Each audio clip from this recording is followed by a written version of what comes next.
Hello, everyone. We are so glad that you tuned in tonight to Better Together Talks with Dr. D and guests. Okay, so those of you that are already in with us, we do apologize. We had some technical difficulties, and that's okay, but we are here now. What I want you to do is for these next few moments, I want you to share, invite, tell somebody about the live that's going on tonight. Tell them it's so much better when we're getting better together. Okay? So, Better Together Talks. I'm Dr. Deidre Cotton. Many of you all know me. I'm your Better Life coach and cheerleader. Not only am I coaching you to become the better version of yourself, but I am cheering you on, right? Making sure that you know that I'm on this journey with you. You're not alone. It is so much better when somebody is with you on this journey of becoming the better version of yourself. And so that's why it's always better together. And I have a special guest on with me tonight. And I'm so excited for you all to meet her. I've been knowing her now for a couple of years. And I know that she is an awesome woman and she has such insight into our topic on tonight. And I'm super excited to share that with you all. Some of y'all have seen some of my clips, my reels, some of my posts that we've been talking about it. So we've been mounting it up, getting you all acclimated to this new concept that we have. But I'm going to let our co-host introduce herself on tonight. You all are going to absolutely adore her, okay? Hello, Dr. D. Thank you for having me here. So it's been a while since we have been together. So I am glad Yes. you have asked me to come on. Um, and so when you asked me to come on and talk about this, I was like, she knows this is my wheelhouse. And of course, I am going to come on and talk about this. So for those of you who this is your first time meeting me, I have been in the mental health field as a licensed professional for the last 26 years. I've been in private practice for the last almost 18 years now.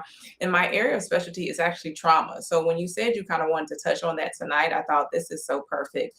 I've been dealing with individuals in the realm of trauma for years, working with individuals, couples, and families. So wherever you want to start, I'm ready to dive in because it is something that so many people deal with and they have no idea how it shows up for them in their adult life because they're so far removed from it, but there are so many aspects of their childhood trauma that shows up. So just thank you for having me here. And I love this idea behind We're Better Together. So I'm just ready to get into it. Yes. So let's just jump in, everyone. You all know that we're part of the Better Nation. This is a community of people. We're not claiming to be perfect.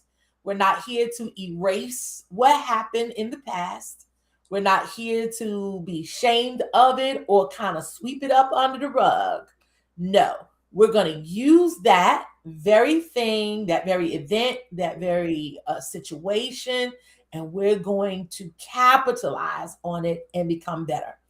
And one of the things that I want to do, it just came to me while I was thinking about tonight and getting myself ready, is that we just came out of the resurrection weekend, right? And so I kind of want to tie it in a little bit. And y'all know we're faith based, Christian oriented, and so everything is going to have that underlying tone. And so tonight I want to share with you all a concept that I that just kind of was downloaded to me, and it's about the three versions of yourself, right?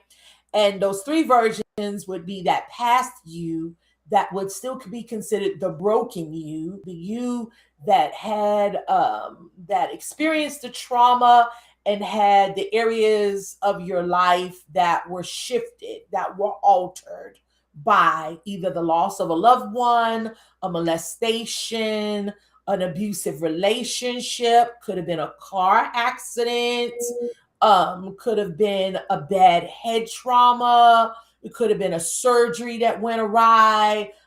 Just so many things, right? Trauma just comes in so many ways. Brokenness, let me put it that way, comes in so many diverse packages. And so you got that broken version of you, that version of you that experienced. And then you have the better version of you. That's the version that's constantly evolving, constantly wanting to come forward, constantly wanting to be healed from its broken side, constantly trying to find out ways to use the broken pieces to therefore even create something better within itself. And then you've got that third version of you, which we're going to call the present version of you. It's that Mhm. version that lives right now, here in the moment, whatever it is. If it's in a relationship, if it's in a conflict, if it's in school, if it's in a place of fear, anxiety, or whatever it finds itself in, that's the present you, right? And so we got these three versions. And when I was thinking about it, Guy, um, the whole resurrection thing, I'm saying to myself, Jesus, when he was crucified and he died, there was a lot of trauma that Mhm. took place, right? There was just a lot of Mhm. trauma. There was betrayal that took place. There was a lot of fear that was going on between him and those that were near him. There was a lot of loss that's taking Mhm. place. His mother is losing her son. He's losing some of his closest friends who are now running away, leaving him alone. So there's a lot of things, and we know that Jesus is touched by the feelings of all of our infirmities. So he knows what it is to be sad, mad, angry, depressed, Mhm. betrayed, hurt, all of those different things, right? Then you have the Father. Mhm. That's the better version. That's where we're all trying to, the majestic one, the one who sits high on a throne, and the one who did not um, suffer in the manner that the third person of the Trinity did, Jesus Christ. Mhm. Then you have the Holy Spirit. And I'm not trying to get so spiritually deep with this thing, but then you have the Holy Spirit, the present one, the Okay. one that is just constantly here right now. The one that helps us make our decisions, gives us the guidance that we need, orders our footsteps. And so I want us to kind of realize that three-person being is not even really a new concept.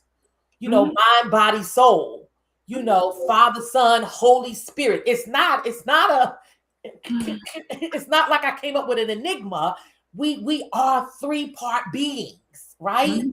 Um, and so I'm kind of excited about this thing, but and I'm gonna let our therapist just unload and unleash here. The thing is, the unhealed us or the better us and the present us, we're Mhm. showing up in some kind of way every day. And I think it's good that tonight we kind of help people understand, because I feel like, and then I'm gonna leave it alone. I feel like, because I've done this, my own personal therapy right now in transparency. I feel like when I grew up a little bit and I made a little bit more money and maybe I had a little bit more things going on for myself, I thought I was better. Mm. I thought Okay.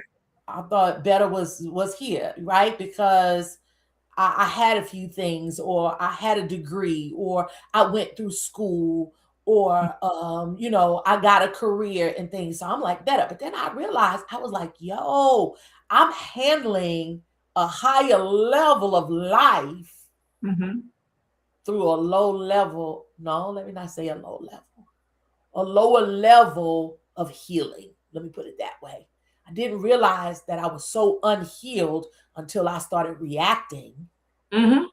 in higher levels of life, and people looking like, what? Whoa, who's that?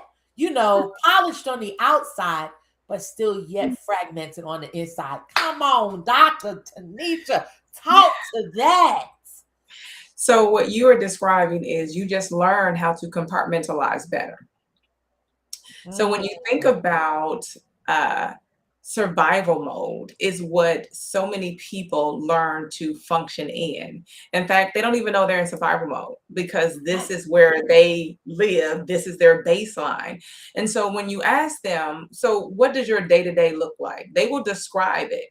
And when you ask them, can you imagine your life outside of that? They're like, well, no, because this is what it is. But then when you ask them to imagine, well, what if your life didn't have that? They're like, well, who life is that? Doesn't everyone life have that? And when you say no, everyone life doesn't have that. In fact, you're in survival mode. And so because you're in survival mode, you've had to be able to survive. And surviving means you've been able to compartmentalize. So you put this over here, and you put this over here, and you put this over here until you were triggered. Mm, And then when you get triggered, you have a trauma response. And once you have a trauma response, those things that you put in that little safe box come out of that box. And what comes out the box is your trauma. mm. So when I'm talking to clients, I'm like, so what happened is they unleashed the beast. And you didn't even know the beast was there. Why? Because you're educated. Right. Mhm. And you done cleaned up Right. and you look good and you polished, but you forget trauma doesn't care about your degree. Trauma doesn't care about the car you drive. Trauma don't care about that house that you live in. Trauma says we're going to show up and show out anytime that you're unhealed. But you learn how to compartmentalize in all these places until you get triggered. And so this is why I talk about if you are not doing your work will continue to show up because trauma is stored in the body. Mm. Like there's this amazing book called The Body Keeps the Score. Somebody put that in the chat. The So body keeps the score. it is an amazing book. And so when you started talking about trauma and the different types of trauma, I was like, ooh, that's good because people seem to think that trauma only shows up in one way, and it doesn't. And that's why when we talk about trauma, whether it's a physical trauma, like if you were to get if you were to get hit in the head with a bat, right? Or you were in a car accident and you had a TBI, traumatic brain injury, Right. you might have the same type of response that someone who, let's say, had psychological trauma or someone who had emotional trauma. Even though there was no physical injury to their brain, trauma still shows up in the body the same way. And so people don't believe that trauma impacts the body the same way. But when you learn that the body keeps the score Mm, because trauma is held in the body, you begin to understand that until you heal the body, it's not released. mm, So that's why you can say, well, I thought I was making money, so I was healed. mm. Because the body keeps the score. So when you think about early childhood experiences, right, is it okay to talk about Yes, those let's types of? let's let's jump in there, honey. So when you think about early childhood experiences, and this is why it's so important for people to be aware that even though you're in your 20s, 30s, 40s, and 50s, and you're showing up a certain kind of way, you think it's about your present, but it's about your past. And this is why it's so important to understand your past experiences. And I'll give you an example. I can tell you why you show up the way you show up in your relationships just by how you grew up in your family. And I'll give you Mm. an example. The question I always ask clients is to tell me about your earliest childhood memories. And I'll ask you for three. And if you give me three that are, let's say, happy memories, then okay, we'll sit with that. But 99% of the time, clients don't give me happy memories. Clients give me memories that are rooted in trauma unconsciously. Now, I don't tell them what type of memories to give me. I just say, give me your earliest childhood memories. But on an unconscious level, their earliest childhood memories are rooted in their trauma Mm. for whatever reason. Those are their earliest childhood memories. So now you're telling me that your body is holding the trauma. You're in your 20s, 30s, 40s, and 50s and 60s, but yet your earliest childhood memories are still tied to those three earliest traumatic memories. So that's one indicator that you haven't done your work and you haven't healed. The other indicator that you probably haven't done your work is when I start asking you about your earliest childhood connections to caregivers. So your caregivers are going to speak to how you show up in relationships based upon your attachment styles. And there are four types of attachments. There's your secure attachments, there's your avoidant attachments, there's your anxious attachments, and there's your disorganized attachments. So based upon those four attachments, those are going to speak to how you develop or don't develop relationships with people. Your secure attachments are the ones who, for the most part, have healthy relationships. They trust people that they're with, and they don't believe that like you're going to leave me. Right. Your anxious individuals, these are the ones who most likely are clingy in relationships, and they're fearful that you're going to leave them. Your avoidant people, these are the ones that are like, you're going to leave me, so I'm going to leave you first. You're disorganized. These are the people that are like, yes, I want you. No, I don't. These are your ghosters. Mm. Like, people are like, why did this individual ghost me? It wasn't about you, it was about them. It was their attachment styles. They're too afraid to be in the relationship, but they really want to be in a relationship, so they end up ghosting. So when you really want to understand someone, just find out what their attachment styles are. It's rooted in how they show up in relationships. Wow. But that's usually tied to trauma. Wow. So let me ask you this, since we don't already swam out in the ocean a little bit. Um, so relationships, right? Immediately, a lot of people are thinking about a boyfriend and a girlfriend, a husband and a wife. But I'm thinking about now your relationship to your children, if you're a parent, Yeah. right? Yeah. If I'm a parent, because a lot of us, many of us, myself included, we've had children early, right? Mhm. We had children in our 20s. Some of us have had children in our teens. So Mhm. we were having a relationship with a child before we were having a relationship, a real relationship with the opposite sex, right? A steady person or a marriage or whatever have you.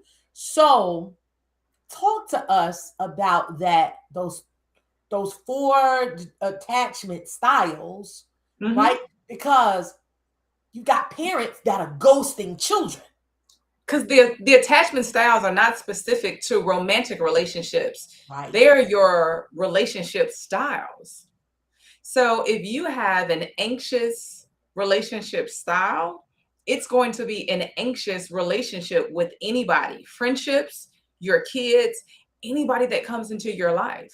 You're Wow. going to be that person who is extremely clingy. Like, I need to have you. So if you're a parent and you have an anxious attachment style, guess what?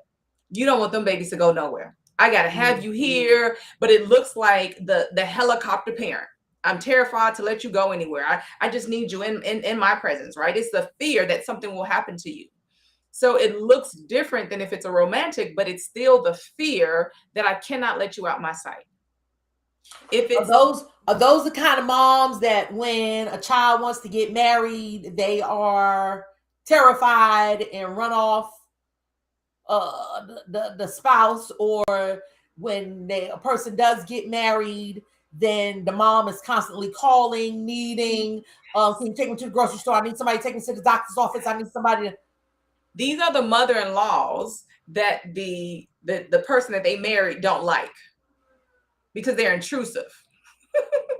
yeah, Right, this is that mother-in-law or that father-in-law, right? Because it could be a right, male, but they're just too intrusive and they're clingy because their attachment style says that I can't lose you because I'm fearful because I've already lost someone in my life, or that person wasn't there. Most likely it was a primary caregiver. The primary caregiver was inconsistent. So to paint a better picture, to give some people an idea of what that actually looks like. So a secure attachment is developed where whether it's a mother or father, the caregiver is there. So when the infant cries, there's a caregiver that provides nurturing. Oh, that cry is for you need to eat. The cry is for you need a diaper. The cry is for you need to be held. Some caregiver provides that, right? For right. the anxious child, when you cry, the parent comes sometimes. When you cry, they don't come the next time. So the child is like, but wait, are you going to come or you not going to come? So that's why it creates that anxious attachment because they come sometimes, but they don't come all the time. So you see how that then becomes the anxious attachment style as an adult because the parent wasn't consistent.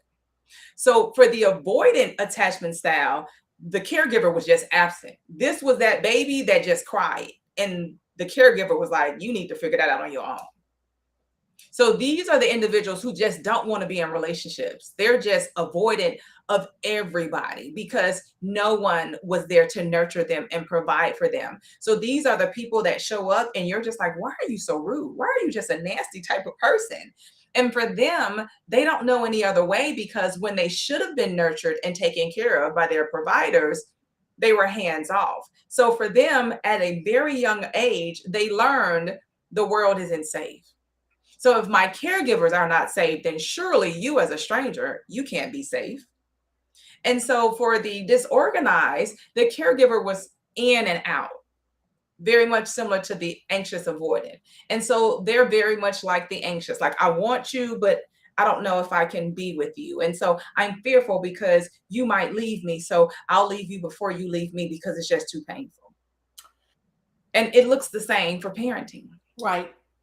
But now from the baby, how does that also look when I'm um a, a child, maybe between the ages of 6 and 10, or maybe when I'm from the ages of adolescent from 12 to 16.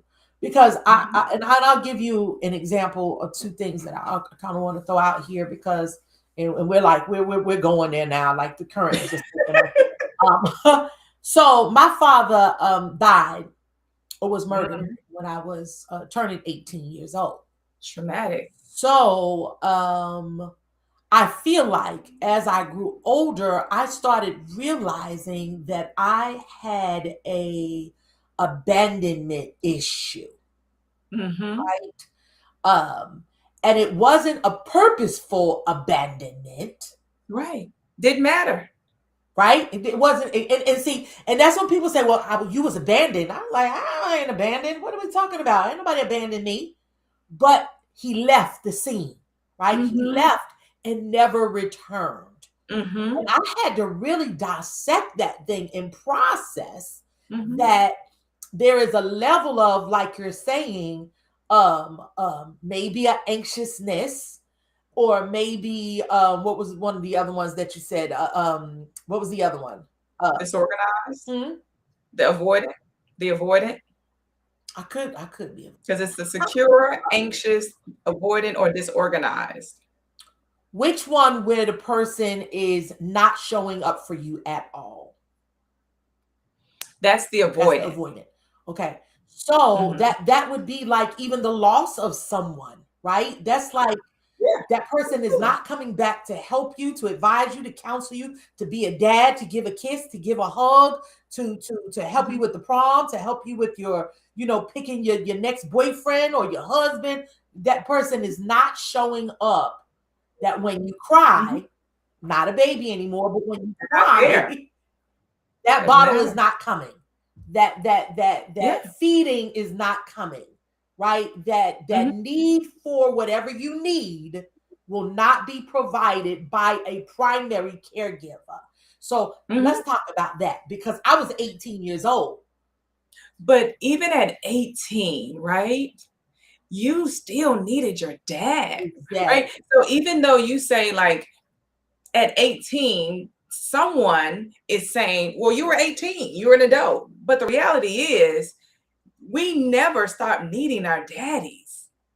And so even at 18, you needed your dad because at some point you thought, I want to get married and I want my dad to walk me down the aisle.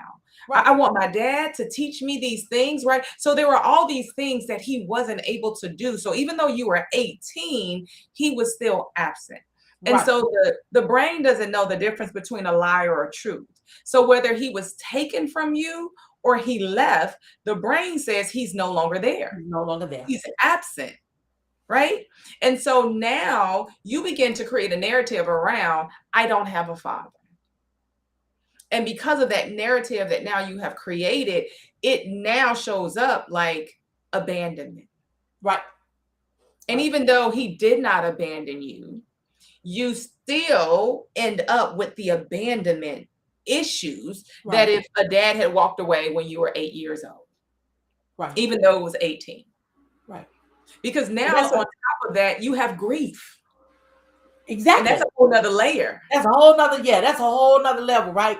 But I'm trying to let people understand also that trauma, it'll twist itself on you. You know what I'm saying? You thinking Mhm. grief, but really this thing is not even just the loss or the grief. It's a primary caregiver that is no longer there, that Mhm. now there's a whole nother broken jagged edge that Yeah. comes with that. And then the other thing, and I see a question that's on here, I want to deal with that, but another thing I want to bring up to people that I want Dr. Guy to think, in certain cultures, and I don't want to get into a black white thing because I really don't, but I'm just going to say the black culture for now, and Mhm. they might do it in other cultures, Spanish cultures and things like that.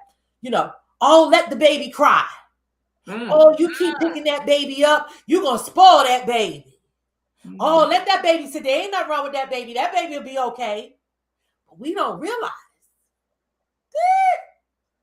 that we're causing a traumatic, or we're causing an anxious or an Yeah. anxiety, that sometimes you may come and feed me and sometimes you feel like, oh, this cry is Yeah. not the real cry, right? Because now you're trying to decipher what's going on in me as a baby, not realizing when I turn 15 and 18 and 22 and 29 and 35, Yeah.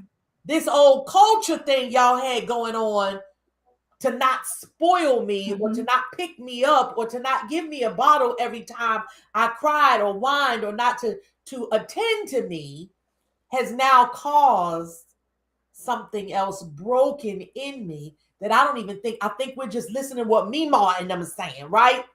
What they don't do that to Mhm. the baby. You gonna do this to the baby, and you gonna make that baby fat. You keep feeding that baby, okay? Right. So I mean, even our culture, though, we don't even realize that we're causing brokenness, not intentionally, but Mhm. unknowingly.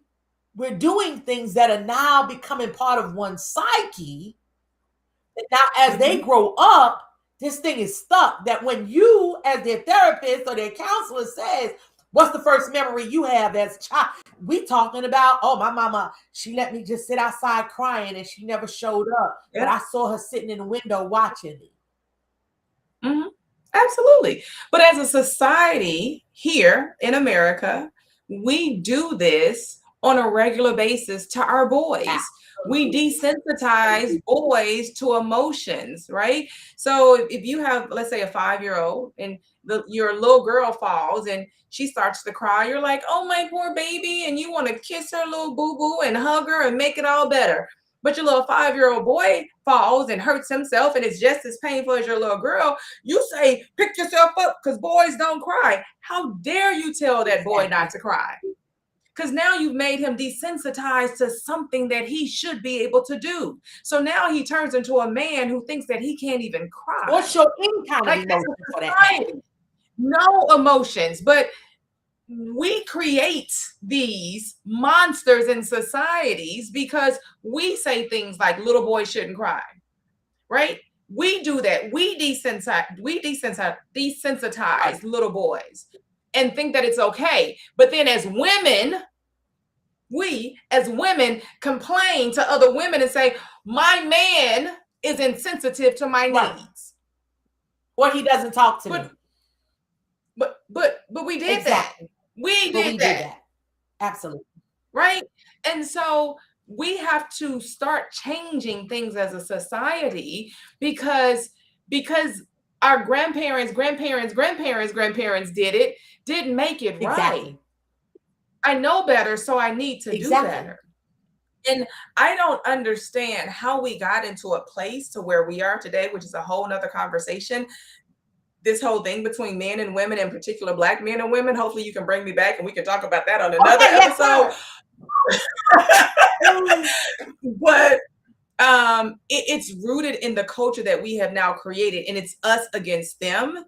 And it's such a different world, but a lot of it is rooted in our own childhood trauma as men and women. And we have to really go back and restructure how we see things and what we're doing to each other. absolutely. Um, And so I think we do have to do better as men and women. And so we're no longer working with each other. We're working against each other, but we're working against each other because of our own pain. Exactly. And so men have their trauma that they're not healing because men don't have safe spaces, right? At least as women, we have safe spaces. We can go to each other and get that support, and we can cry on each other's shoulders. But where do men Right. go? Because the minute a man shows up in his relationship and he's vulnerable and he's crying, what does his woman tell him? You're weak. Or You're we get all of those. Right. For sure. exactly. So the only place that he can go where he can go and be vulnerable is to a therapist. Hopefully he goes to therapy because most likely he won't go to therapy. But then when he goes to therapy, he breaks down because it is the only place that he can be vulnerable. And when he comes with his wife says, "Oh, he doesn't talk to me, and I can't get men in therapy to shut up." Right. Because they have a safe space. So this idea behind trauma having an impact on adults is so Yeah. real. It's the reason why we're breaking down in communication. It's the reason why we're no longer getting married because people are like, oh, it's so great. The divorce rates are going down. The devil is a lie. They're going down because we're not getting married. Ha! So make it make sense. Come on, God, Now the math. math What are you now. talking I about? can't. So there's a question they put up on the thing. It says, "Can your attachment?" Trying to see behind my thinking. Can your attachment style change? Okay. Can your attachment style change as you heal, or are you stuck with it? Yes, it can change. Okay. Absolutely, it can change. People are not tied to the same attachment style. You are not born into that and die into that, right? Attachment styles can change if you're willing to do the work. Right. The hard part is becoming aware that you have an attachment style. And that means being accountable. And it's hard when someone tells you what you're doing because what usually happens is we become Right. defensive. When you tell someone what they're doing, it's easier for you to deflect and become defensive than to hear it and say, "Oh, I got to take ownership Right. for that." And when you're willing to take ownership for it, you can change your attachment style only when you are in an environment where people can nurture that and create safety. Yeah. So when you're not in a safe environment where people love on you, where people pour into you, where people support you, then your attachment styles are going to be the same. So here's what usually happens, and this is the problem. People create trauma bonds. Right. People bond with other That people same who trauma. have the same Yes. trauma. And for whatever reason, oftentimes when I talk about this with couples, couples are like, well, I thought it was a good thing. They seem to think that it's their commonality. It's the thing that we can share with each other. It is not. It is the thing that keeps you in your toxic relationship. Mm, It is not the thing that helps you become better. It is the gasoline that builds your mm, fire. See, you cannot go from an avoidant attachment with someone or an anxious attachment to develop a secure, right? So two avoidants don't develop a secure, right. right? You need at least one secure to get another secure. But what people are doing is they're getting anxious and avoidant, disorganized and avoidant, and thinking it's going to create a secure. You have to at least find a secure. But because people aren't even aware of their own attachment styles, they have no idea how to find a secure attachment. Yeah. And it's hard to do it by yourself. In this day and age, it blows my mind that as a Black woman, still people still come to me and say, girl, Black people go to therapy.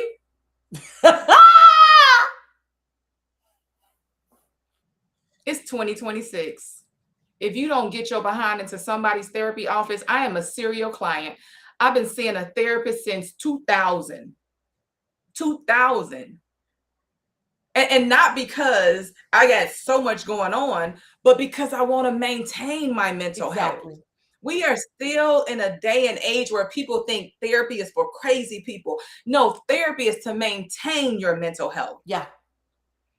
And when you look at the statistics, which we don't talk about often, because again, when they look like us, Dr. D, we come from a culture where all of that molestation that went on, baby, what cousin, Uncle Billy, Uncle Bobby, all those things that they were doing, we didn't talk about it. We just swept it under the Exactly. couch, swept it under the rug, and kept going about our business. 1 out of 3 women have experienced sexual Absolutely. abuse. Do you know what that means? When you go out in public, one, two, Right. three, you are a survivor. Right. So that means 1 out of 3 women are showing up in relationships and their mates don't even know it. So when they show up in relationships and they can't be touched in a certain way because their molester touched them that way, but their husbands and their boyfriends don't even know because they've never even revealed it to anybody. Because every time they close their eyes, they see him. Women have to start telling these stories because they think because they don't tell, it didn't happen. Right. Like if we don't say nothing about it, we act like it It never occurred. Like we're going to put it so far back in our subliminal thinking that we're going to we'll erase it. But again, like you said, it'll just be that touch or that movement or that. Smell, I had a smell, young lady sound, touch. that said Those are triggers. she was out my trainer, my physical trainer. Like we're just like outside, working out, and we would be running and jogging, and she would purposely move out into the street. And then somebody that was in the group kind of ran up behind her, and she was like, "Don't do that to me." Yep. She's like, the reason why I pull out of the group is because I don't like people running up behind me. Like she said, it causes anxiety. So she's had a trauma where she was accosted from behind. Yeah. You understand what I'm saying? So now to know that anybody is behind her, now she's leading the group. It's a trauma response. It's a trauma response. But she has to remove herself from the group so nobody is running up behind her. She knows we're not going to hurt her. We're all jogging together. She knows that we're in a state, but it's just the palpitation or the, I'm not in it, but just her whole demeanor changed when somebody broke out of the group and was trying to like run with her. She was like, do not, like she got it put her right back when she had the trauma. Do not run up behind me like that. I was like, whoa, whoa. And we don't talk about those numbers enough. It's 1 out of 3 for women, but it's 1 out of 7 for men.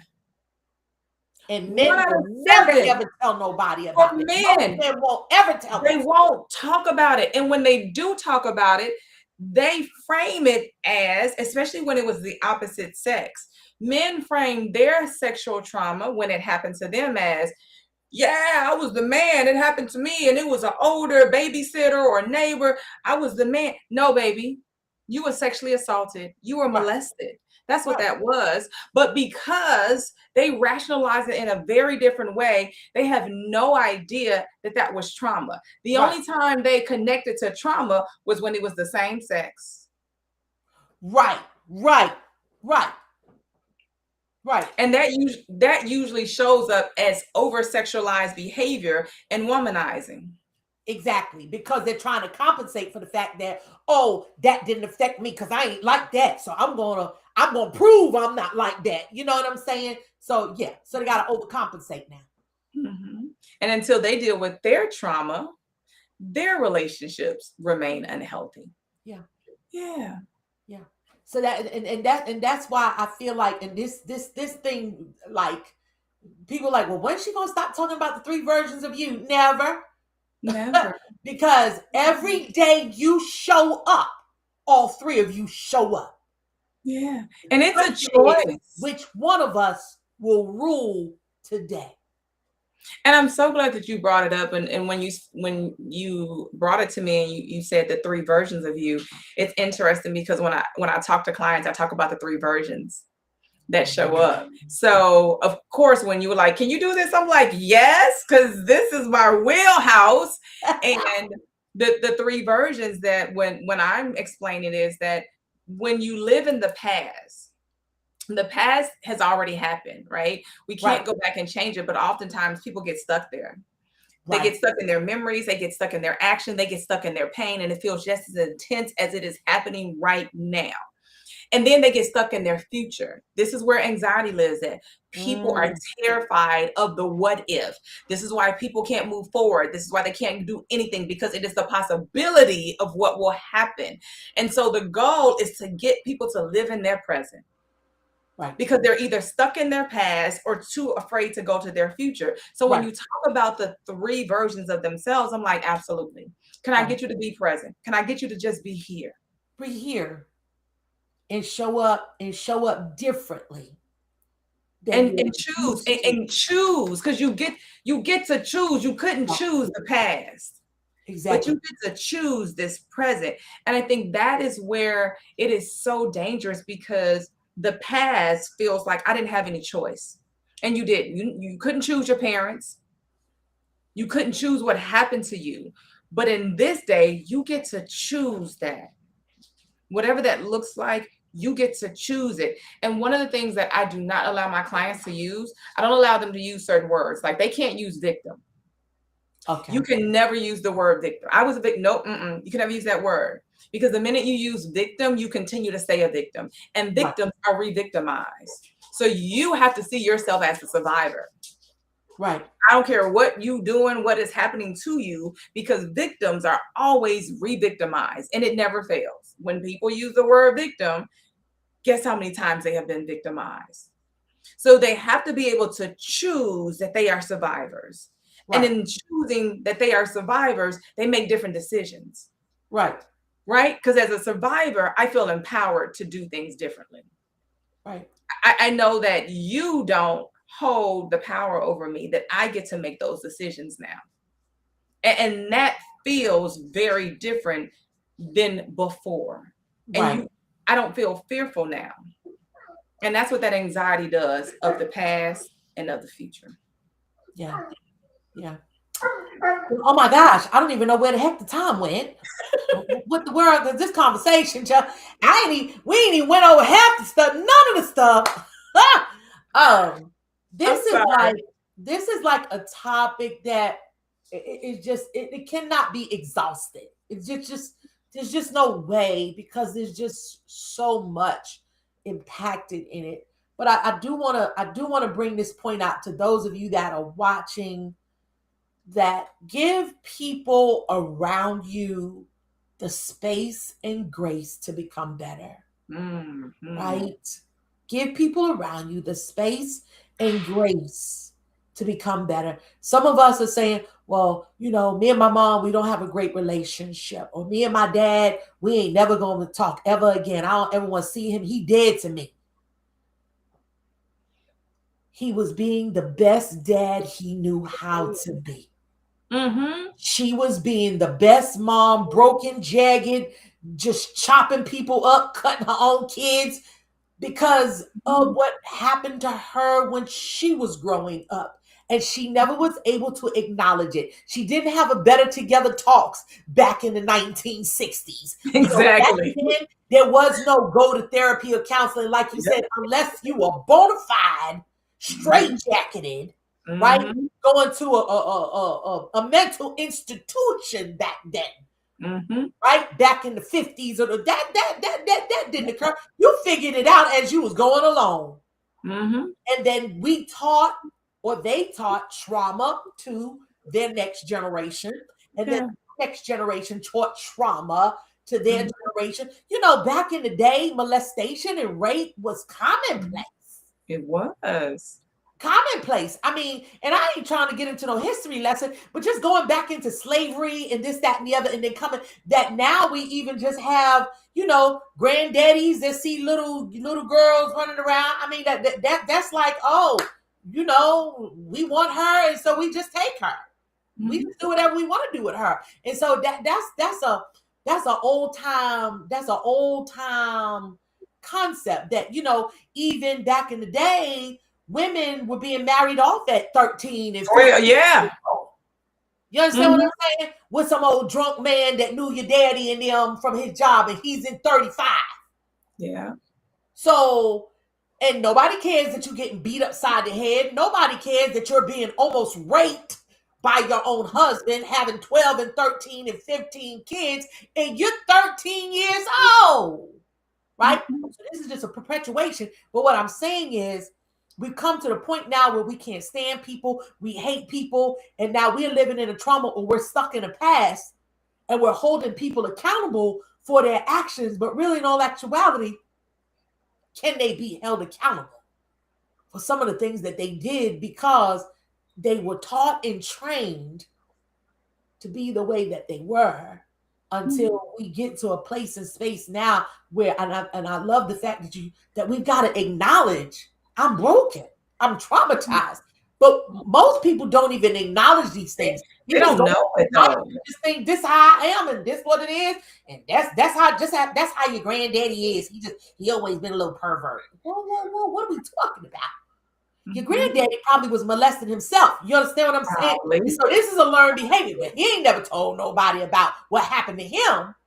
So probably. now we just go on with the fact that he a pervert, he Mhm. like women, and he's slapping people across the behind, and it's your friend from across the street. You can't be slapping nobody other children, messed up. Mhm. But he think that that's Mhm. okay behavior, right? Mhm. And so one of the things that we'll get into as we get into another Better Together talks, we definitely have to have Dr. Guy back. Okay. Those of you that in the chat, because we can't see anything. I want y'all to say have her back. But sometimes we're unforgiving and we die with broken pieces because of Mhm. what other people did to us. My heart is saying to you, release some of these people, if not all of these people, so that you can live a better life, right? Because if you hold Absolutely. everybody But accountable, forgiveness isn't for them. Forgiveness is the thing absolutely, that you do for your own peace. And exactly, it is that thing that you carry, and it is heavy. And the minute you release it, you feel it. You literally do feel it. And so when people continue to say, well, I'll never forgive you for that, baby, they ain't living their life. You the one that's not living your life. and the thing is, and that's why I say give people space and grace. That Mm-hmm. some of them didn't know better. They Mm-hmm. didn't have counseling. They didn't have therapy. They didn't even know they were broken. They didn't even realize that they were being avoided. They didn't even realize that they were being Mm-hmm. anxious. They didn't even realize that they was causing more trauma to some things our parents Mm-hmm. just didn't even realize Mm-hmm. that they were doing. Now, I'm not saying that's not everybody that don't know what they're doing. Some people are definitely, hurting Aware. people with purposeful, intentional minds. I'm not talking about those people. I'm talking about parents that tried their best but wasn't the greatest They parent didn't have the ever because skills. they They didn't just know didn't have how the to be a skills. goddamn any other kind of parent. You know what I'm saying? So anyway, I just want some people to realize too. Some people you need to just cut them loose, Mhm. and just give them that grace, because we get grace every single day. We make mistakes every single day. Sometimes I talk to people in ways that the broken me shows up, and I'm slicing and dicing with this little tongue here, girl. You know what I'm Power of the saying? The tongue. defensive one is showing up like, not gonna happen here. And I'm like, whoa, bring that down, chickie. Ain't did nothing to you that bad. But you know what you just said, that you're slicing and dicing, right? And so that piece, I want people to think about not only what they're saying to others, but what they are saying to themselves. Mm, So just how you were slicing and dicing other people, there was a season when you were slicing and dicing yourself with them words mm-hmm. unconsciously. And so for Unconscious. the people who are using their own words to do the same thing for themselves, to be more conscientious about the words that they are using to tell themselves. Because if Exactly. you can't be nice to yourself, it is completely impossible to be nice to Nice anybody to else. other people. Absolutely. And some of us are overly critical Mm-hmm. of ourselves. And that's that perfectionism, of always wanting it to be right. And if it's not, then it's, oh man, whatever. That's a whole nother lesson for a whole nother time and a whole nother day, honey, bun. But Man, we had a good time. I feel like Carol Burnett. I hope you had, you enjoyed this time that we had together. Um, but Dr. Tanisha Guy, she will be back with us again. I promise you all that. I know we didn't get that many questions Yeah, on tonight, and I don't believe that it's because there I'm was sorry. not questions in the chat. I just believe that we were having some technical difficulties on tonight. But myself, I promise you all this. Those of you that can hear my voice live on Facebook and or YouTube, or those of you that will watch the replay, if you post a question in the chat, myself and Dr. Guy, we will respond. Either both of us or one of us. We will go through the chat. We will give you all responses.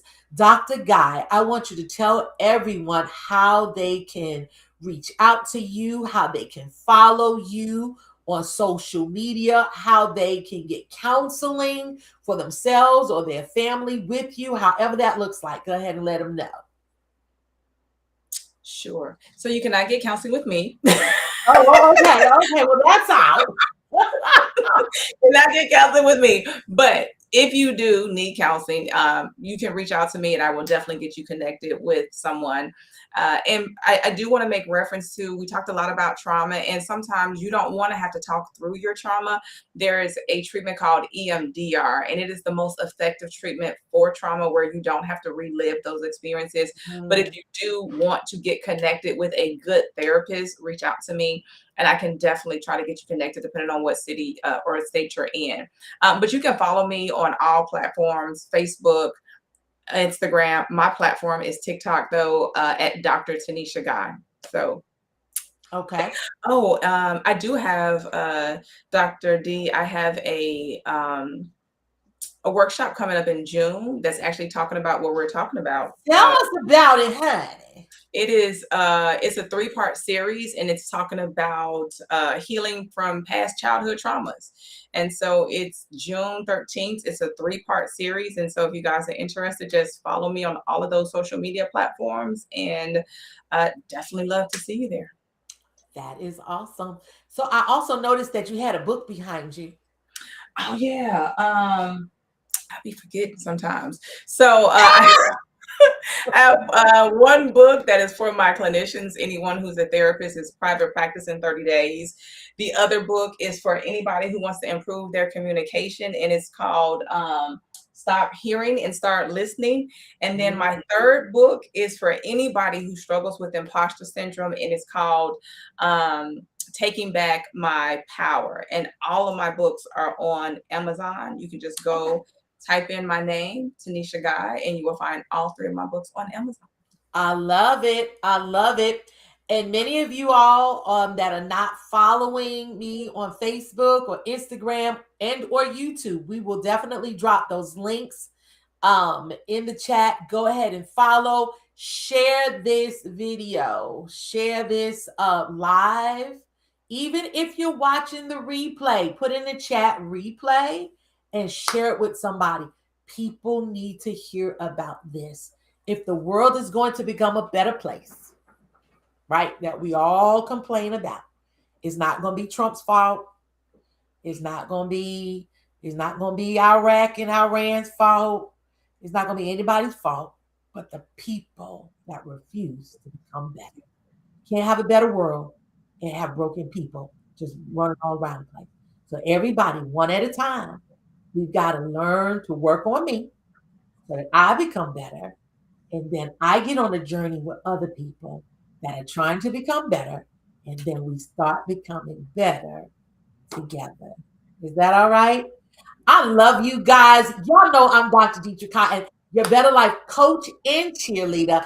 I'm with you on this journey all the way. Let's get better together. I love you guys. God bless.